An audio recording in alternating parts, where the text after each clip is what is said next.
Okay, I'm here at the Reverend Martin Luther King Jr.'s gravesite. Amazingly, it's been so cold that it's rock hard.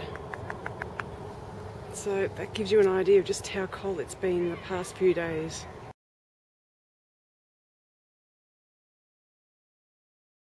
Any place else in the world is where people live, and that's why they called the neighborhood Sweet Auburn, because they said money made Auburn Avenue sweet.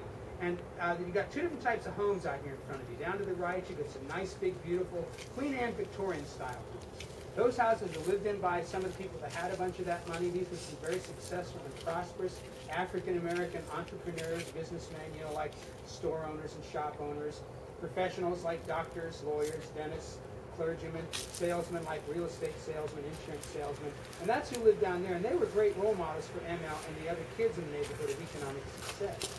Now down there to the left, across the street though, you'll notice the smaller homes over there. Those little houses obviously were not for upper middle class people. They were more for working class people like factory workers, let's say mill workers, porters, domestics, people like that. And that's who lived down there. By the way, we call those little homes down there shotgun homes. The reason they're called that is because if you ever wanted to shoot something in your backyard with your shotgun, you just open the front back door and shoot right straight through the house without damaging it. See? Because the only way you could cool them off in the summertime, those little houses, was to open the front and back door and let the breeze blow through them. That's what they had to do. So the King kids had two different classes of people living right outside their home when they were growing up. Working class kids and upper middle class kids. Well, what's the big deal with that? Well, I'll explain it to you. See, back in the 1930s, little kids, you know, 3, 4, and 5 years old, they used to do something a little bit weird. At least strange by today's standards anyway. What they do, they'd get up in the morning and they'd have some breakfast and get some clothes on, and then they would, you can believe this, they would come outside and play. They didn't have computers and TVs and Xboxes and things to keep them inside back then. And not only that, they'd come out and play with their friends. Real live friends, not on MySpace or Spacebase or anything like that. See? And these kids happened to have friends at both ends of the street.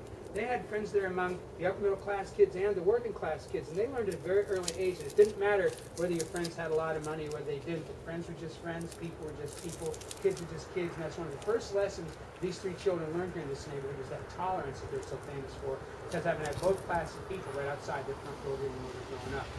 So that's what you got out in front of you here. Now all these buildings that you see here are part of what we call the Preservation District.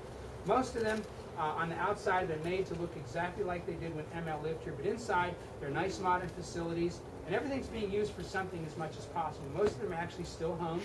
People actually live here on the block. We rent them out to people, including the shotgun homes. They're really nice now. They have air conditioning, so not open the front back door to cool it off anymore. That was only for the olden times? Yeah, that was for the olden times, right. Now they have air conditioners. And the nice big homes, we rent some of them out too. Some of them we use for offices, for facilities here in the park.